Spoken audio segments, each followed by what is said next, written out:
reading skills, math skills, and science, we're one of the worst education system in the world.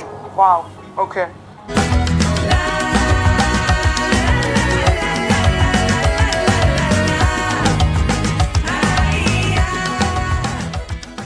Hi everyone, welcome back into my channel and this is Subal Sastra. Yay! Okay everyone, thank you so much for clicking this video to stop by to watch us, and today I'm not alone. Alhamdulillah, I'm not alone. I have Yes, Alhamdulillah. Assalamualaikum everyone. Aziz here again.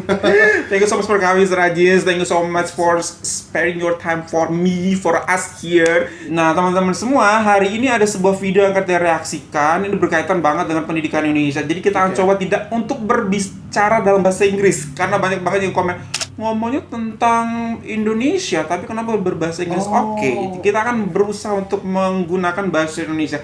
Tapi sebenarnya kita menggunakan bahasa Inggris juga agar kalian terbiasa mendengarkan kami juga, atau orang luar sana juga menggunakan bahasa Inggris sih, seperti itu loh. Dan sebenarnya juga untuk kami berlatih ya, iya, karena kami menggunakan itu bahasa Inggris juga di sekolah kami. Betul. Nah, buat teman-teman, ini adalah media luar soroti kualitas pendidikan Indonesia.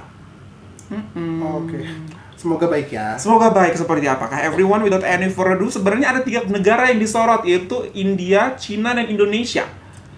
Tentang krisis pendidikan yang ada di Indonesia dan kedua negara ini. Tapi kita akan bahas tentang Indonesia aja. Seperti itu, karena kita tinggal di Indonesia. Seperti apakah sorotan media luar tentang pendidikan Indonesia? 1, 2, 3. I'm on a journey across India, China, and Indonesia to investigate the challenges young people in these nations face and uncover the solutions that can keep them on track. So far, I've seen the troubling reality of youth unemployment faced by young people across Asia. Part of the problem lies in the education system. China, India, and Indonesia are facing a learning crisis. Learning crisis. The enrollment of the students in school increasing, but the quality of education itself is very, very low. If you look at the PISA score, it basically measures 3 things: reading skills, math skills, and science. We're one of the worst education system in the world. Wow, okay. In the year 2000, Indonesia ranked 3rd last out of 41 countries and economies in the OECD's PISA rankings. Fast forward 22 years, it placed 69th out of 81 countries and economies. Our reading level, World Bank refer us as functionally illiterate. Our young generation cannot learn anything because they can read, but they don't understand what they're reading. In 2022, the Minister of Education then, Nadiem Makarim, publicly acknowledged that Indonesia was facing a learning crisis. But how does that happen? The sad thing is, the government, they just keep doing the same thing. Every new Minister of Education appointed, they just change the curriculum, printing more books. We have 50 million students, 250,000 schools, 17,000 islands, but no plan at all. While the Indonesian government spends at least 20% of its national budget on education as mandated by the constitution, Indra says the focus historically has not been on improving the quality of teaching. One of the recommendation how to improve our PISA score is we need to focus on teachers. But our government did not do that. Right now here in Indonesia, a lot of teachers actually are not qualified to teach. Back in 2008, I myself actually did a research. 30% of high school English teachers in Jakarta don't know how to speak English at all. Can you imagine that?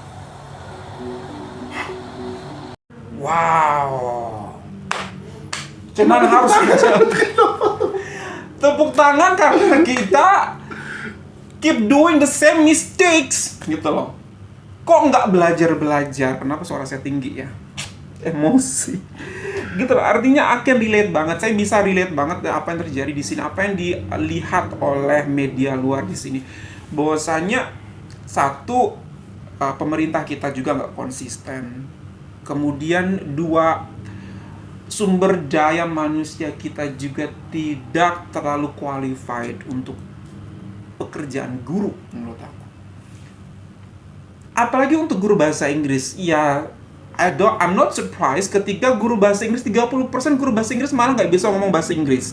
Karena memang di sekolah-sekolah lain, sekolah-sekolah negeri, itu mereka tidak memiliki guru bahasa Inggris yang benar-benar dari jurusan bahasa Inggris.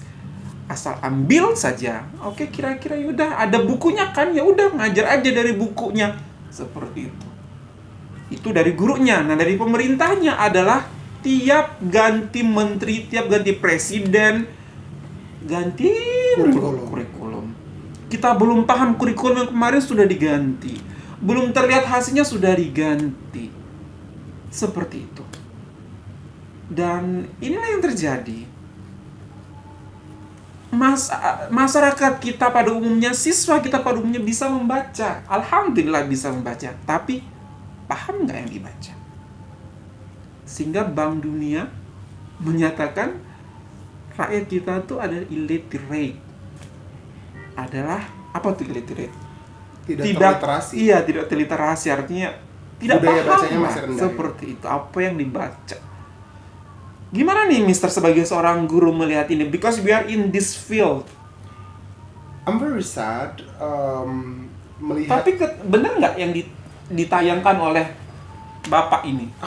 Aku harus setuju. Harus setuju. Aku harus setuju karena saya mengalaminya. Betul. Fenomena ini gitu, termasuk guru bahasa Inggris yang tidak fasih dalam berbahasa Inggris. Bukan gitu. tidak fasih. Tidak Bisa. mampu. Ya.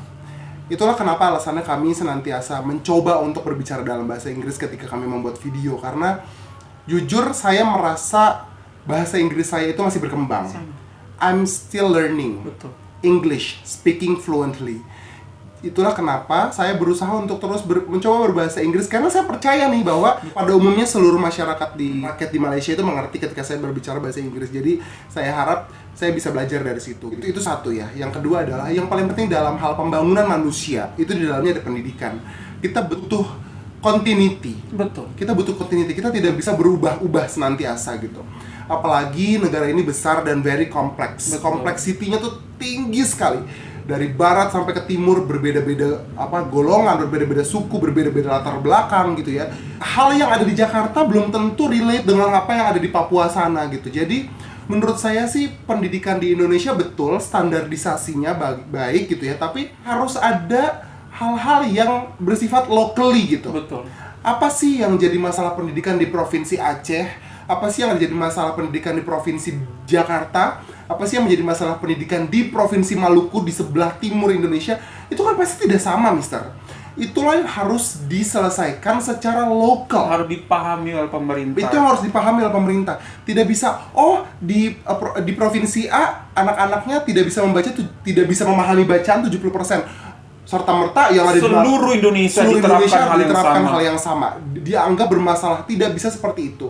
Kita punya lebih dari 30 provinsi dan pasti permasalahannya berbeda-beda. Fasilitas mungkin. Kemudian kualitas tenaga pendidik gitu ya. Apakah qualified atau tidak. Kemudian penerapan kurikulum gitu. Karena kadangkala banyak juga guru-guru yang tidak mengikuti kurikulum yang sudah ditetapkan oleh pemerintah. Betul. Karena mereka nggak paham juga. Karena mereka tidak paham, karena mereka sudah percaya begini juga anak-anak saya yang dulu juga udah pintar, udah jadi dokter kok, udahlah begini aja, nggak usah ada inovasi gitu. Dan tidak adanya pengawasan berkelanjutan dari pemerintah. Inilah yang membuat guru sudah terlalu percaya diri atas apa yang mereka berikan kepada siswa, dan siswa juga merasa oh ya udah ini sudah benar ternyata ya apa yang mereka lakukan. Jadi lagi-lagi siswa datang ke sekolah hanya untuk menggugurkan kewajiban mereka. Gitu ya. Guru juga datang untuk menggugurkan kewajiban mereka. Esensi dari memahami semua proses pembelajaran itu jadi zero gitu lah. Itu sangat mengkhawatirkan sih. Betul. Perlu kita belajar juga mungkin dari Malaysia. Contohnya seperti KBS ya. Camp kemarin yang sudah kita reaksikan, camp Bestari Sholat itu luar biasa banget. Dari tahun 70-an pun masih ada sehingga sekarang, karena dirasakan sangat penting dan hasilnya bisa dirasakan sekarang. Bagaimana ceritanya apabila baru 5 tahun udah diganti? 5 tahun berikutnya ganti lagi, beda lagi seperti itu. Jadi PIS untuk pendidikan itu, jadikan itu sebagai alat untuk kemajuan bangsa. Bukan pendidikan alat untuk kemajuan politik sementara saja seperti itu. Itu saya ingin kita jelaskan di sini, dan very sad to see the condition bahwasanya Indonesia tuh ternyata pendidikannya di antara sekitar ASEAN aja tuh kita bisa dikatakan rendah banget kualitas pendidikan kita. Bahkan tadi disebut illiterated kok, Mister. Iya, betul. Itu kan fondasi dari bersekolah, fondasi dari berpengetahuan ya, membaca. Betul. Literasi. Perlu kerjasama yang masif sih antara seluruh rakyat Indonesia dan pemerintah Indonesia juga berbenah untuk lebih baik lagi. Itu bisa kita sampaikan di sini. Wow, dan itu aja bisa kita sampaikan. Kita nggak berani ngomong macam-macam lagi. Dan nggak ada salahnya kok belajar ke negara lain, Mister.